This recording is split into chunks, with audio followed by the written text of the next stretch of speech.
Dev, you have his bio. First of all, welcome back to IU, an IU graduate with his PhD from here, and so it's nice to have a native son coming back to Southern Indiana. That's always fun.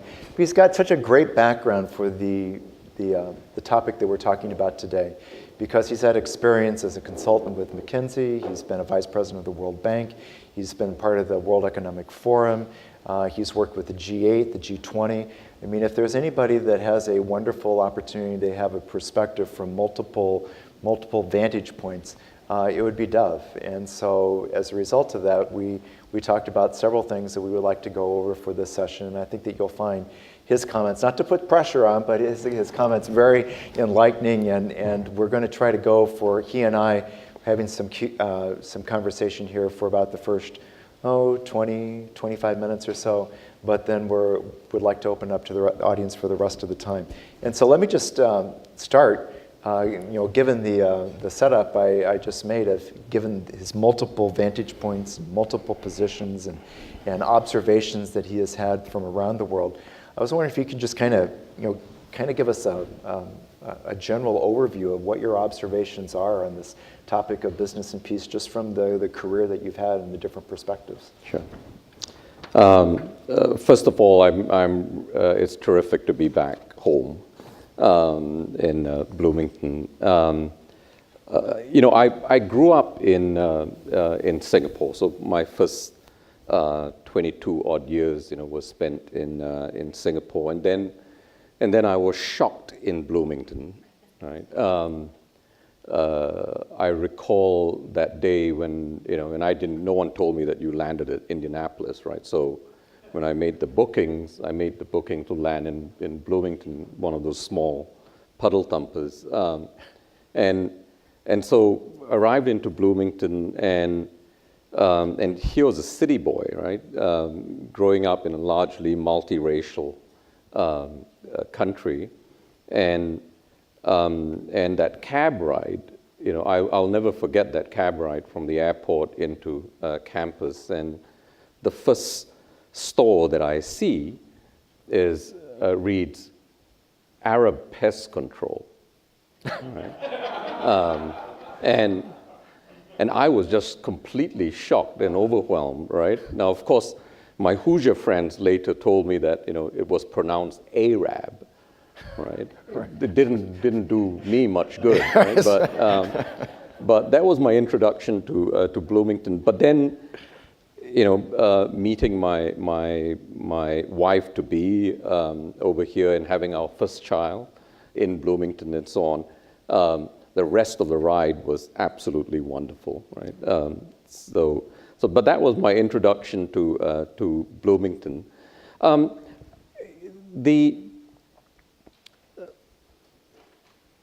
The first impression that I want to share, right, is, and it comes from, I think I've been fortunate, even though I spent the large portion of my time in the private sector, mainly in McKinsey and Standard & Poor's.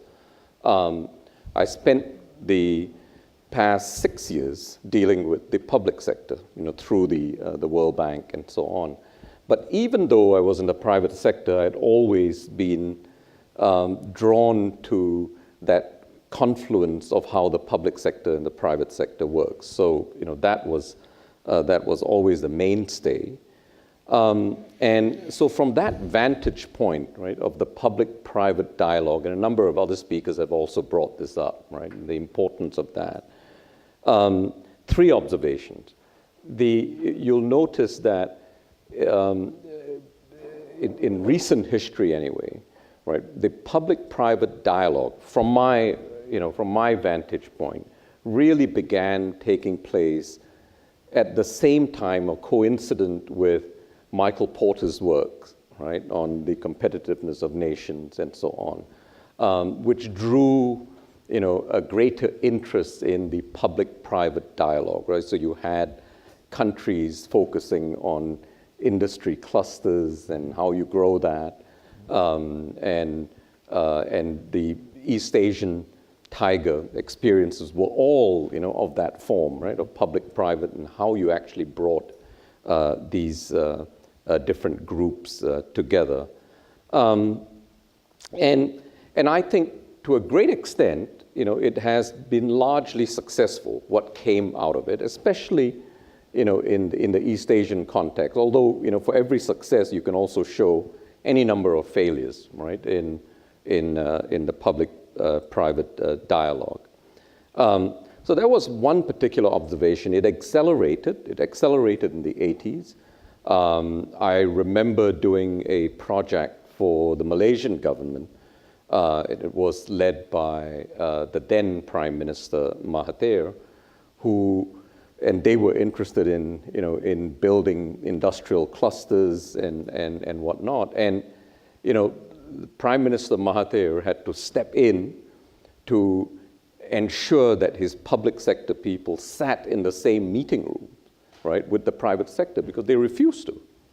Right? It was pure and simple. They felt that they had no reason to be speaking with the private sector and so on. And Mahathir, pulled out his whip, right, and basically whipped the entire government to say, look, you need to develop that ability to interact with the private sector and so on. Now, the second observation, though, within this context of public and private sector development, is that you find out very quickly that the language that they spoke were fundamentally different, right? They didn't understand each other, right? And it was purely a language issue, right? When the public sector sat in on development of an electronics industry cluster, they couldn't understand what the private sector wanted. And if they couldn't understand, then they could not inform themselves about the way policy ought to be articulated, right? So there were huge issues on language. And by the way, I have not seen a significant improvement over the years in that. There still is a problem, right, with language issue. I mean, the latest is, in my involvement in the B20 that was hosted by Turkey 2 years ago, and of course the latest one by China. You had the same issues, right? And in fact, my role was to try to help business, the CEOs and so on, articulate the policies that would make sense to the ministers of finance and the heads of state and so on when it was articulated to them. Because the CEOs would immediately, or many CEOs would immediately gravitate, to, well, lower your taxes, right? And the government didn't want to hear that, right? Especially in this day and age, right, where the fiscal positions of many governments are problematic. So the language issue still remains, right, a contentious one.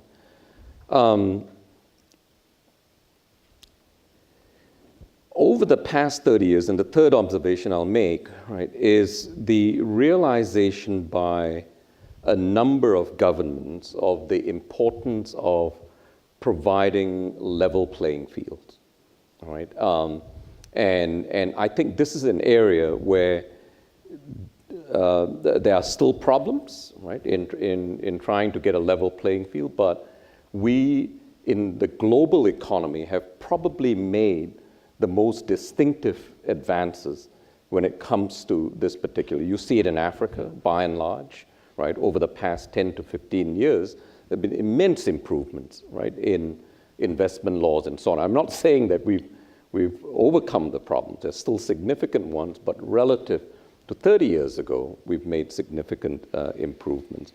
On top of that, a number of organizations, such as the World Economic Forum through its competitiveness report, the World Bank's Doing Business indicators, and a number of others, have gotten better at measuring, right, these, the rules of investment climate, how laws are applied, and so on, right? And all of this, I think, has helped, right? But not without its attendant problems as well. And I can tell you later on, right, about the problems I had to go through when I was in the World Bank.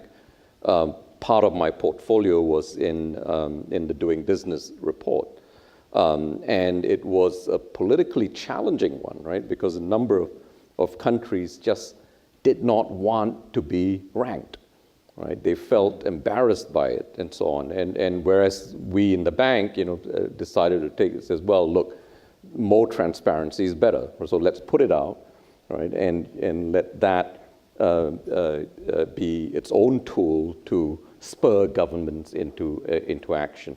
Some countries like Rwanda responded to it very positively, right? But I had so many whiplashes, right, from the likes of China, India, and Brazil, who took a completely different view, right, to the doing business rankings. Just one last observation, and I'll stop. I think all of this is taking place, and you say, well, the trend line is great, and things will keep on, improving. But I think we are now at a crossroads of even greater problems. Right? And to me, a lot of what we are doing and the pace at which we would be able to attain them are going to be dictated very much by three megatrends. Right? One is the accelerating pace of digitization. Right? We are already seeing that. Right? How that ends up is anybody's guess. Right? And in part of what I do, I advise the group executive committee and get involved with a major airline producers. You can pick who the two of them are, but on one of them, and they are trying to address that particular issue. How does digitization impact the airline industry? Right? The fact that you go in and the moment you present your ticket, right, at the counter, it's done automatically, right? And that pace, and the only person who's actually doing any work now is the guy who sort of picks up that bag and put it into the conveyor belt, right? Everything else has been digitized. And if you spread this out to all the other industries, how that would impact regulation, how that would impact policy, the dialogue with government, and so on, is a huge deal, right? The second one is the massive urbanization that is taking place, right? And I happen to know a thing or two about this because when I was in McKinsey, leading the McKinsey Global Institute out of Shanghai, we did a pretty intricate study on the pace of urbanization. And now, as you know, the global urban population is about 52%. That's headed to about 70% by 2050. That puts in a completely different set of pressure points, right, on environmental control, water usage, right, pollution control, and so on and so forth. And then the third, which I hope we can discuss a lot more, but I won't bore you with the details, is the evolution of what I call the new economics, right?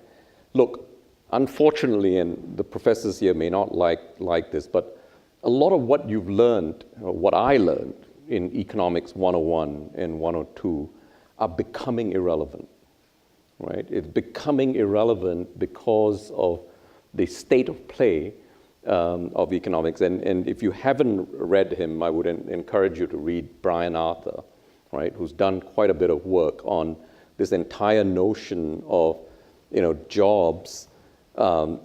Previously, whenever you had jobs being replaced, they were replaced by something else, right? So there were other jobs. But now you're getting into a phenomena where jobs are not being replaced, right? Because of robotics, artificial intelligence, and that is picking up speed. We don't understand the economics of that as yet. What do you need to do? How do you fundamentally change the distribution of income, right, when that happens? What happens when the natural rate of unemployment goes from 4.5% to 45%, right?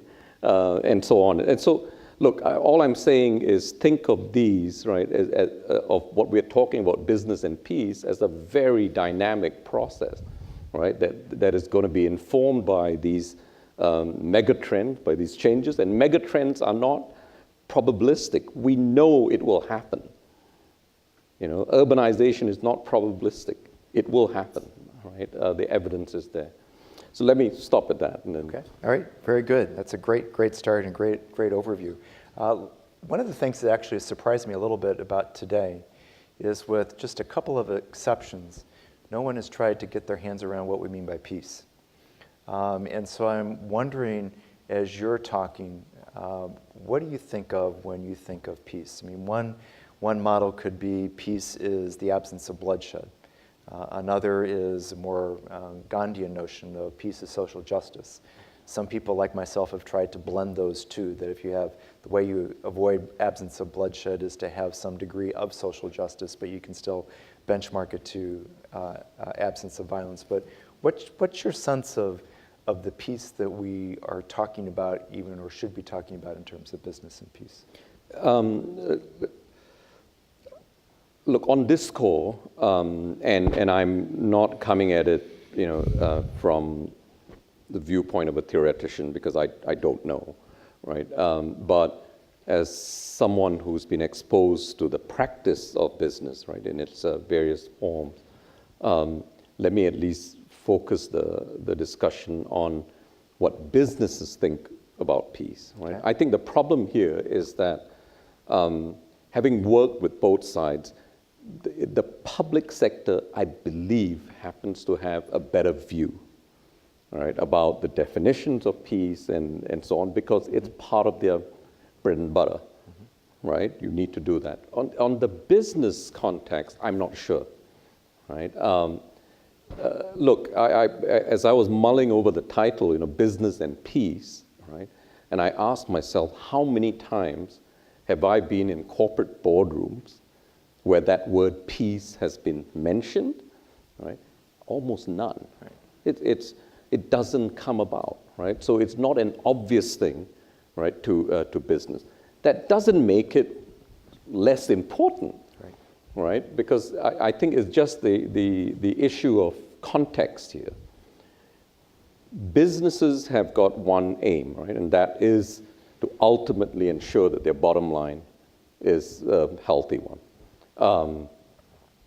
But within that context, right, what business chieftains and leaders are interested in is in the assessment of risk that impacts their business. That's where the peace dimension, I think, comes in explicitly, because you cannot avoid, when talking about risk, right, the issues that I just mentioned, the megatrends, right, of rapid digitization or poverty or any number of 20 or 30 megatrends that are constantly talked about. They impact risk, and they use these risk assessments to come up with different scenarios, right? And within the context of the scenarios, they would say, well, what is our role in society, right? What is our role within the community? What is our role in job creation, and so on? That discussion does take place. And I think over the past 20 years or so, that has been definitely increasing, right? The pace and tempo at which CEOs and so on discuss these, it's quite obvious to me, that it's coming to the foreground, especially in the United States, right? So I'd have to be guarded about saying it. I do not see that same level of interest in much of Asia, right? I do not see it in plenty of Europe, right? I would put it that way. So it's not a sort of a unified number, that can be attributed. I think it's very, very patchy. In the U.S., I think it is clearly much more advanced, right? In the quality of the discussions, in the techniques that are used by business approaches, CSR or CSV, creating shared value and so on, right? So that's my observation. I don't have the empirical evidence, right, to show this, but clearly, from an observational perspective, that's what I see. Okay. So we've mentioned the title of our conference here today, of Business and Peace. And then let's go to the subtitle. And maybe we have some examples or some observations about the three kinds of things that business might interact, ways in which it might interact with peace. One of those being peacemaking, another with peacekeeping, and the third peace building. In your career, have there been examples that have stuck out or trends that stick out in terms of any one or all three of those kinds of roles that business might play? This was the toughest of your questions. Okay. Good. I have to struggle a little bit here, but I put it in this way, right?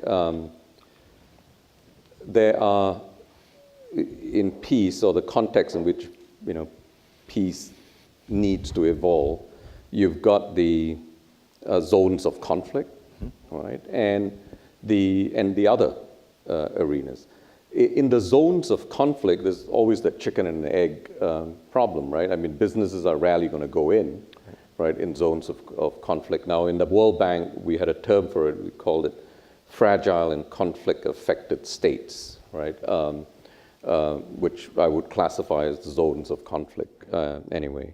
But the interesting thing is that there have been a number of smaller businesses that have stepped into the foray, right, in these arenas. Not entirely in zones of conflict, but you've got the M-Pesas of the world, right, the Kenyan example, well written about. You've got Tata, as someone had mentioned earlier in one of the panels. You have Roshan, right, which did telco in Afghanistan, right, and did it in a very unique, interesting way by getting local investors more heavily involved rather than just relying on the FDIs and so on. You have MasterCard in Nigeria, right, which is a more established company, which got together with a local partner to come up with very interesting, card issuance that relied on biometric data, right? Because one of the biggest challenges in zones of conflict, or even in general, developing countries, is that you have a problem of IDing people. Mm-hmm. Right? How do you ID someone sitting in a rural enclave, right, somewhere, right? But then now with mobile technology and so on and biometrics, you have that. India, you've heard about the Indian ID program. I think it's called I forget the abbreviation, but there's an Indian ID program that was devised by the chairman of, the former chairman of Infosys. His name slips me, but well-known guy who used his resources and his thinking and so on. And now India has got a system, right, of incorporating, biometrics into IDing, and it's the first country that has gone large scale, right? Their vision is basically to ID 1 billion people, and they're almost halfway, through that. And if the name comes up, I'll mention that to you. So in zones of conflict, I think it opens up different opportunities, right, for a different set of companies to come in.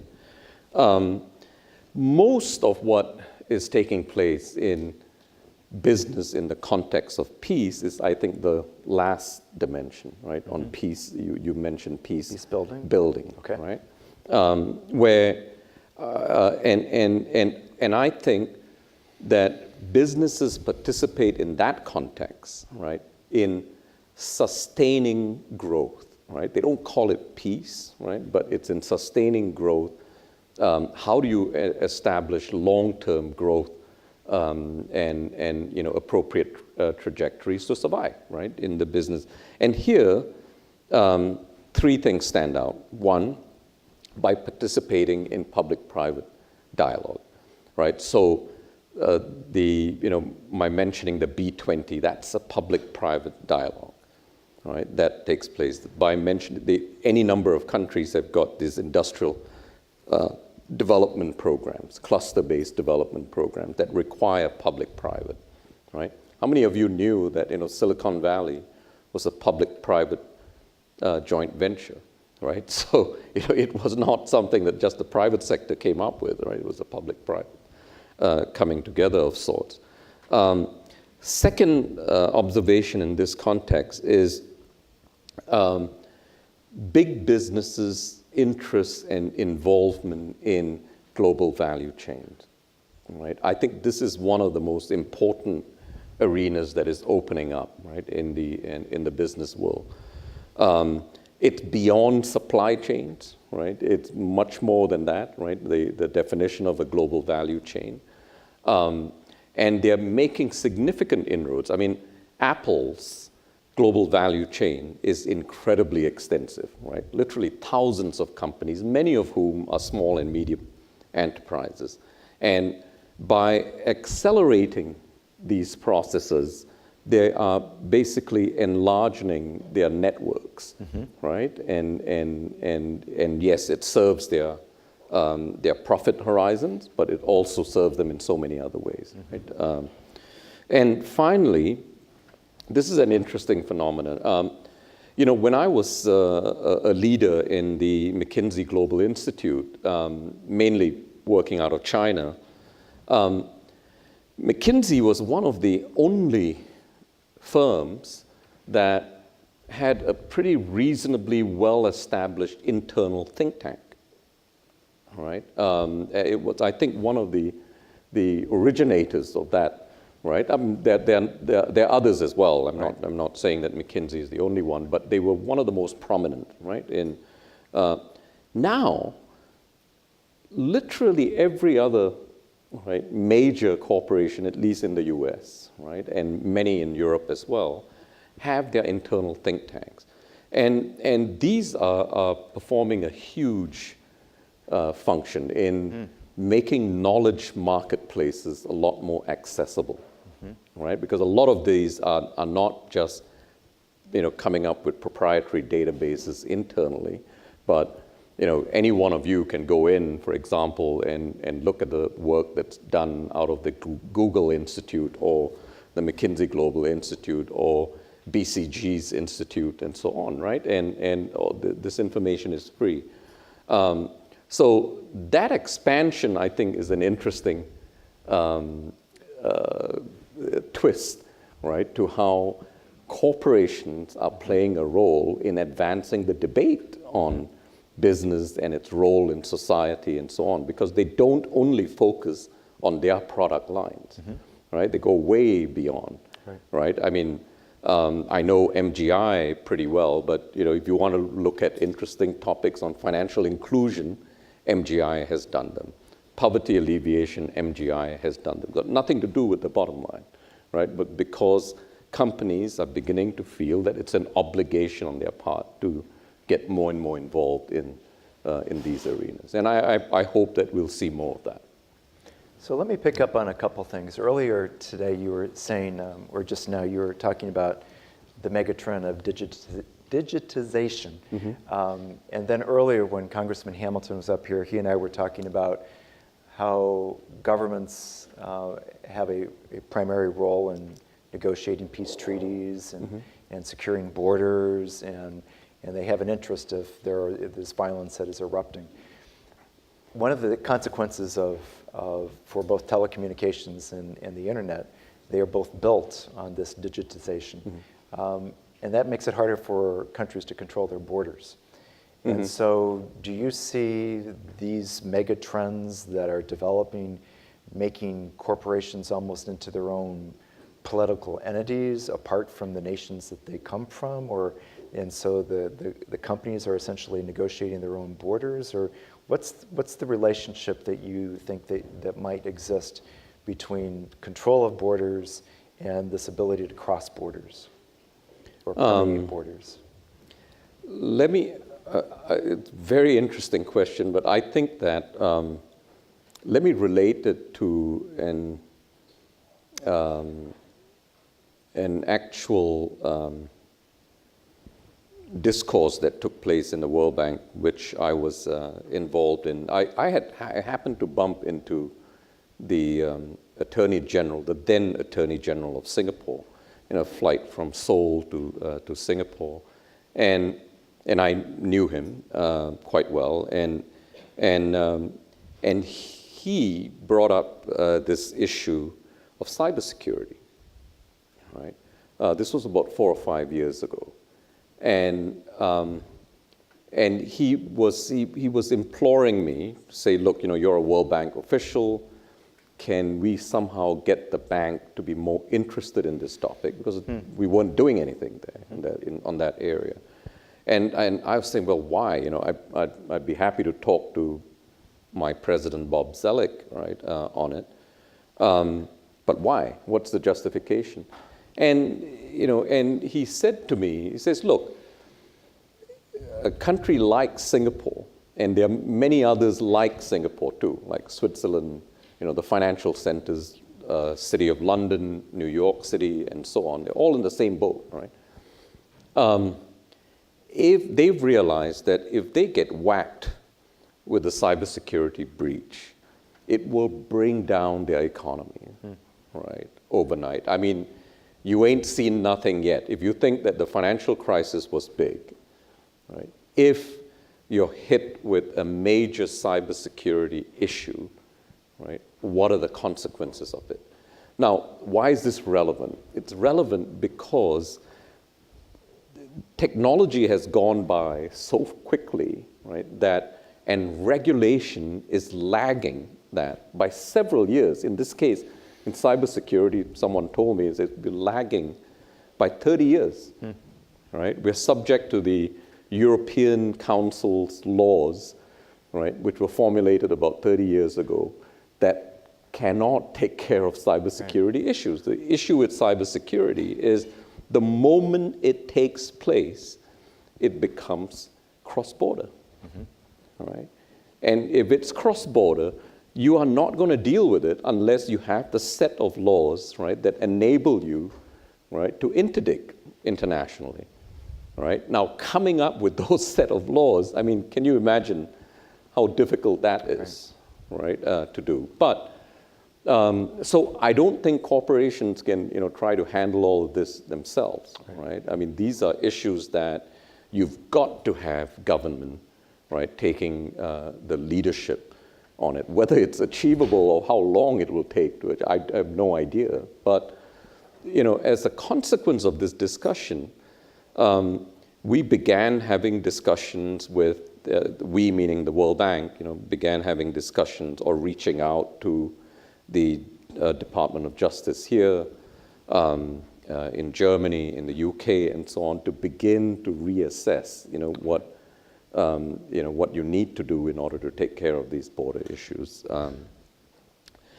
The other thing I wanted to do, I may not be answering your question, and probably this is my It's interesting, so go right ahead. getting around it, I guess, because I don't know what the answer is. But so the other way to think of this, and I'm going to use the example of my own former country, Singapore, in terms of some of the principles that they incorporated in talking about, establishing borders and a security framework, right? And I'm talking about it in a broader context. One is, in Singapore, and led primarily by our former Prime Minister, Lee Kuan Yew, just recently died, he had a big role in ensuring that the first principle that governs Singapore is the adherence to the rule of law. Okay, and I think that explains a lot of what today's Singapore's success is in many ways. And so when I hear President Duterte or Filipinos, right, who love Duterte, basically say, "Oh, we've got our Lee Kuan Yew," right? It angers me in many ways, right? Because the Lee Kuan Yew never went with extrajudicial killings and so on, right? As what is going on in the Philippines. But so the rule of law was absolutely critical.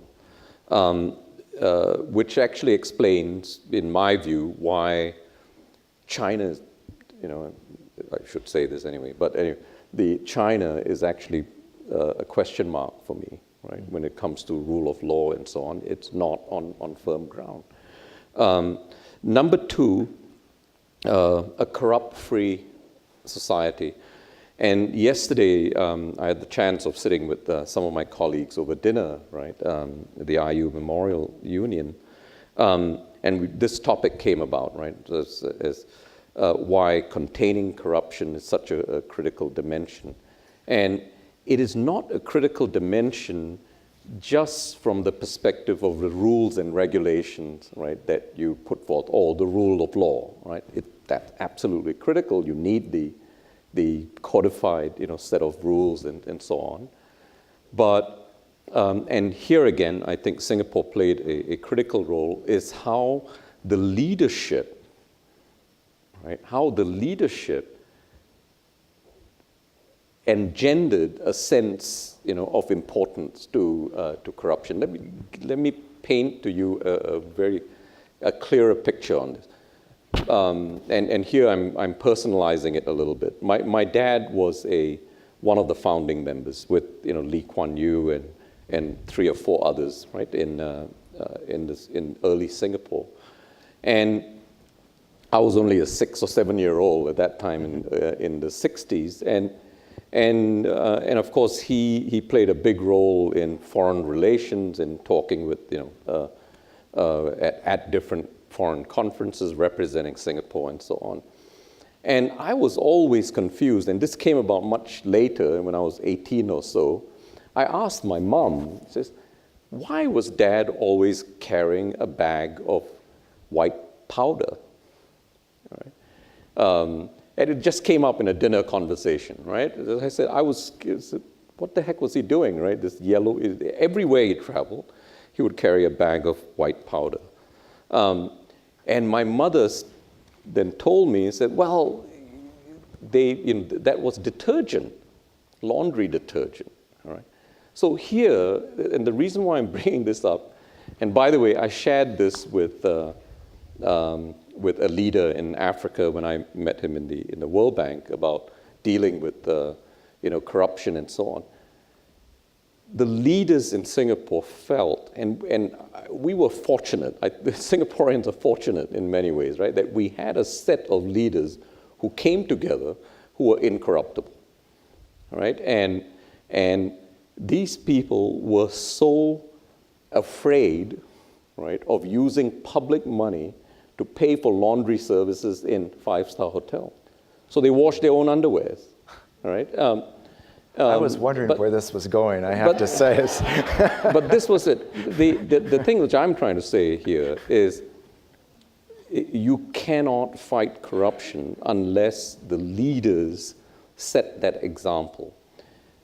I can tell you that even today, when Singapore is one of the richest countries in the world, its leadership behaves in the same way, right? They've never let up on that, right? Look, it's my way of saying that, that when you're talking about securing your borders and securing your business environment and so on, right? There's some fundamentals, rule of law, the way you handle corruption, right? And these are the essence of what keeps a nation and economy strong. Very good.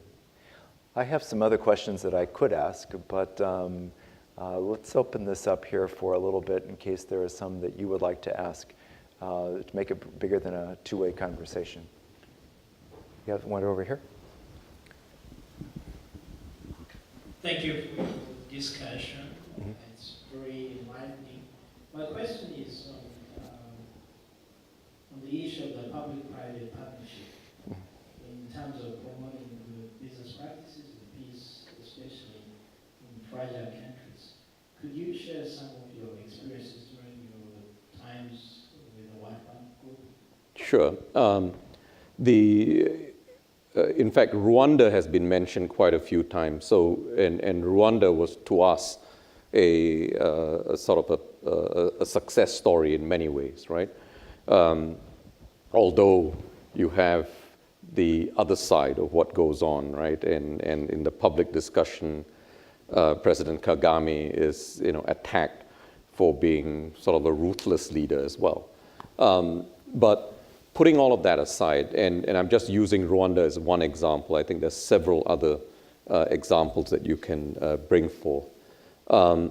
In the arena of investment climate reforms, right, I think that's where a number of African countries have made significant changes, right?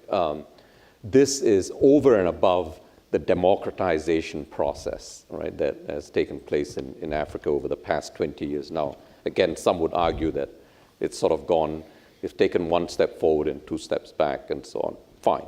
But, tell me any country which hasn't done that, right, in its evolution. But in investment climate reforms, a number of countries like Rwanda have really shown measurable progress, right? I mentioned to you the ease of doing business reports, right? Rwanda has consistently improved, right? I think in one of the years I was there, it was regarded as one of the 10 most improved, right, countries in the reform movement and so on. So the zeal for improvement, the zeal for for change is there, especially in countries like Rwanda, and they've made progress. The problem with investment climate reform is, you can have rules on the book, but at the end of the day, it's how those rules are applied, right? When you actually do them, and on that score, we can't say that it's been an unbridled success everywhere. Having said all of that, I think that over the past 20, 30 years, right, I think we've generally come out, right, where the benefits of all of these reforms have outweighed the cost, right, and so it's been going up.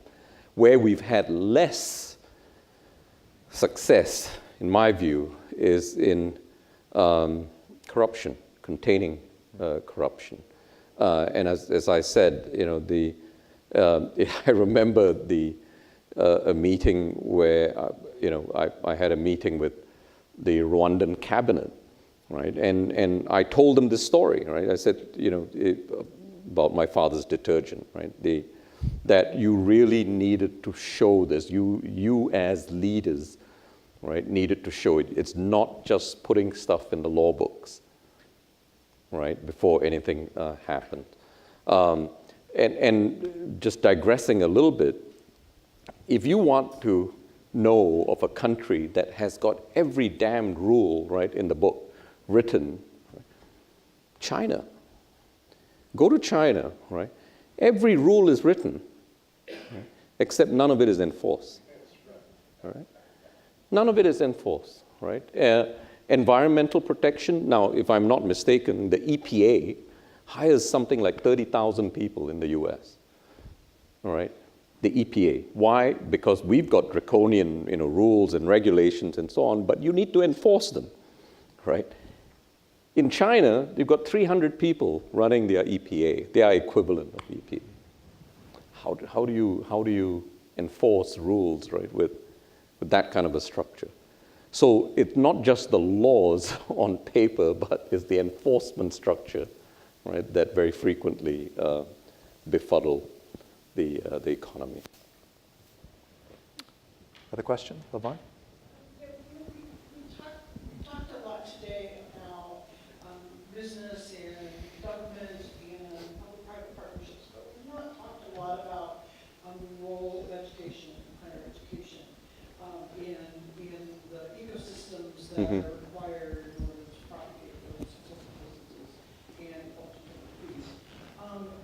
We do a lot of higher ed capacity building, but we also do a lot of training. Can you talk just a few minutes about the World Bank's perspective, or even McKinsey's perspective, or your own perspective on the role higher education should be playing in these countries? Now, I say this with the filter of being part of a tier 1 university in the United States, where we have the resources and access to do just about anything that we want to do.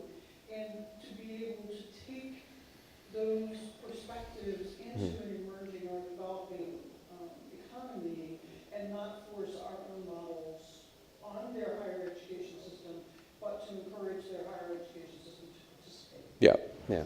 Look, I put this as, and to quote my former boss, Bob Zellick, he used the words democratization of development, right? And in that, the development is no longer just should be just the purview of the World Bank and the African Development Bank and, US aid and whatnot, right? But development, for us to really make impact, you need to draw in every party, right? And I think universities and institutions of higher education play a really critical role in these. I think, though, right, and just maybe some healthy criticism, right, for higher education institutions. I think you're always caught in a bind, and maybe especially American universities, but I'm not sure. And I'm very sure about European institutions, between what you produce as knowledge, right, which is theoretical and which gets the professors to tenure and whatnot. And I recognize that, and it's important, and it needs to be done, right? But to a great extent, it's the practical stuff, right, that we need to see more of. Right, and maybe if it's not coming from the academic community, it could be from sponsorships of institutions within the higher education framework and so on, to play up the other angle, right? Or with students, frankly, right? Getting students more directly involved. And here's the frustration that we have in the development community, and especially on topics like business and peace and whatnot. We don't have enough of the case examples, right? There are any number of cases interesting cases, right, that show, let me give you an example. How many of you have heard of Jamii Bora, right? Jamii Bora in the streets of Nairobi was run by a former UN official called Ingrid Munro, right, Swedish woman. And I met her. I was completely blown away, right, by what they've done. This was a former UN employee who was told that you cannot help the bottom of the pyramid, the true bottom of the pyramid. There were institutions like the World Bank, my own organization, felt that way too, that you cannot help the bottom of the barrel. You go for the middle, right? It's trickle-down economics, and then hope that it can affect the rest. This woman, Ingrid Munro, absolutely refused to accept that. When she left the UN, she formed Jamii Bora. Jamii Bora in Swahili, I believe, is called My Family. All right? And what she did was remarkable. She said that, I'm out to help the bottom of the pyramid, bottom of the pit, right? Women, right, of the streets, beggars, right, who've been, but just women, right? She wanted to focus just on women. And with her own resources, right, she basically spent education capital, right, to educate every single woman that she could find, prostitutes, beggars, thieves, whatever, right? And told them that there was an alternative, right? And with real money, $1, $2, didn't take much, right? She began converting each of these women to occupy real jobs, right? That organization is now has $143 million in asset. Thousands of women, right, have been helped, right, through that. Now, the reason why I'm bringing this up is I couldn't get a single person in the bank, in the World Bank, to try to do a case study on this. It's not because they didn't want to do it, they didn't have the time and so on, but I think there are opportunities for universities to identify these real cases, right, so that you can then bring it into the knowledge market. Right? And there's so many other examples of this, right? Goldman Sachs has got the 10,000 Women program initiative, which has been incredibly successful, of helping women become better entrepreneurs, right, in practical ways, right? Not long and tedious, courses and so on, but practical ways of doing that. And you can do that through the technology that is available, right? But these things need to be talked about. It needs to be, advertised in a major way, right? And I think that's where universities can come in. Very good. David, did you have a... Yes, I've got the conch now. Well, we've been talking a lot about businesses as protagonists in peace and in conflicted societies. I wonder if I could get your views on situations in which businesses may be antagonists and potential generators of conflict in societies. And I'll give you 3 examples. One is in coastal areas where sea level rise are threatening either the environment or habitats, so that development industry, tourism industries are challenging notions of climate change and damage from sea level rise. The second is the coal industry and industries that run off of coal in a variety of countries around the world that are increasingly challenged by air quality issues, but who are standing up against them. And the third example is we've seen a couple of times in the United States where pipelines want to cross sacred or otherwise protected areas, Keystone Pipeline, Standing Rock Sioux, the Bakken Pipeline. What about businesses? What observations might you have about businesses that are antagonists in conflict? Look, the excellent question. I've seen them all the time, right? I mean, they're all over the place, and you will see a number of these things. Look, there's one thing that I'm really glad about, right? And that is government is in charge of public policy, right?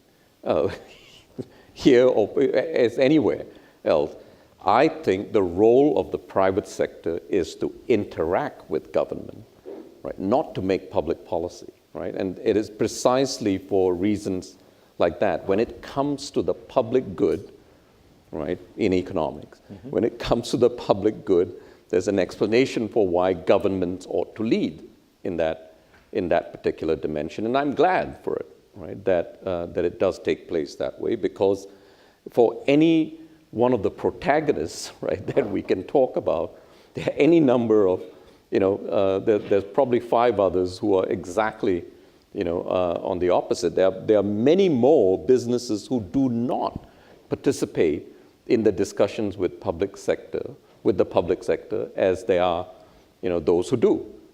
Right? It's not as if I think we've got a whole host of businesses participating, and I think that's where the conversion needs to take place, right? And it's through education, it's through forums like this. I wish that there was a lot more business people here, right, participating in these discussions, because they need to listen to these stories, right? And again, I come back to this entire phenomenon of democratization of development, right? How do you get any number of important agencies playing a part? I was gratified to hear about what the State Department does, right? And I do think that is partly their role, right, in maintaining peace and order and whatnot.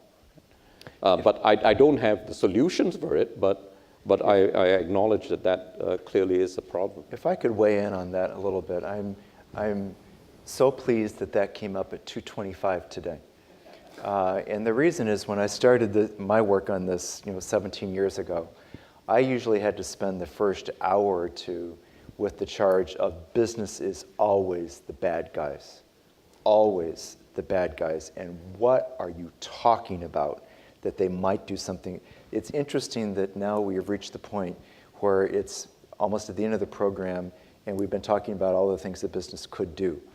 That's not that I fully resonate with what you're saying, David, though, because business, like just about any other sector or any other institution, is ambivalent. Religion can be the force for great good and great suffering. So can business, so can government, so can music. I'll talk about that a little bit later. I mean, almost anything can be directed one way or the other, depending on the set of normative principles that you use in order to see what can be constructively done as opposed to negatively done. So I'm glad that we were able to talk about the things that businesses could do that are positive, but it's always, if you want to have any credibility, I think you also have to keep in mind that there's a lot of bad stories out there too. And you can't just say, now you can't shift from business is always bad to business is going to save the world. It's an in-between kind of a thing. I'm really glad that I would have brought that up here in 10 minutes if you hadn't brought it up, David. So I'm glad that you did it. But I also take heart in the fact that people are looking to see what businesses could do. It plays a little bit to what John was talking about this morning to start us off with the Allstate CEO. Talking about, this is, we're in the position to be able to do some good. It's an interesting shift over the years. This is probably our last question, I think. I'll try to make it a good one then. All right, the pressure is on. So you had mentioned that maybe the term business and peace, you wouldn't expect to hear it much in the C-suite, right? It's just not a phrase that comes up, right, amongst CEOs or on their agenda.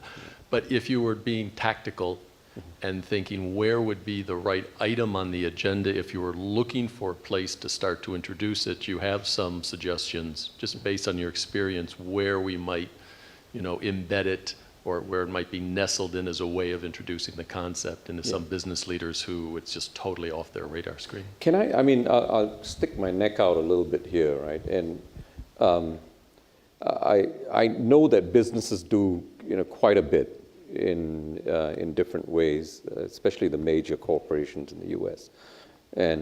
But I'm not an enthusiast of CSR, right? Yes, it's a good thing, you get philanthropic interventions in different dimensions and so on, but it doesn't come from the heart. It comes more from the strategic brains, right, of all these C-suits. But where I think there's a lot of play ahead is actually in the CSV area, right? Creating shared values, right? It sounds like a hunky-dory kind of a phrase, right? But it's got a lot of meaning, and that is the simple interpretation of that is if corporations can intervene, to use a heavy word, intervene in their communities to affect change that would ultimately also contribute to their bottom line, right? And the IFC has got a number of case examples of these, right? One of which involves a manufacturing company that had issues in the quality of employees that it got from the community, right? Because educational levels were lower and so on. And as a result, they faced huge issues in employee accidents and so on happening, right? Safety issues, et cetera, purely because of the educational levels. So they decided to engage with the community to say, let us help you in this, right? And so they created the shared value by bringing directly educational programs that would help raise the bar, right, for that community. In so doing, they improve their bottom line, right? And so there are cases of these types of things, and I would prefer to see businesses doing more of that. It needs to be done carefully, right? Because in certain countries, you get involved in things like that, it can blow back on you, right? But I think those are the types of issues that, if tied into the profitability, right, of the corporation, because as I said, I think it comes back, that their primary shareholder obligation, if you want, right? So that's the way that the businesses would argue. So why not leverage that, right, to try to make improvements in the ultimate? Okay, very good. Thank you very much, Dev. That was a great hour conversation. So thank you. Very good. Thank you.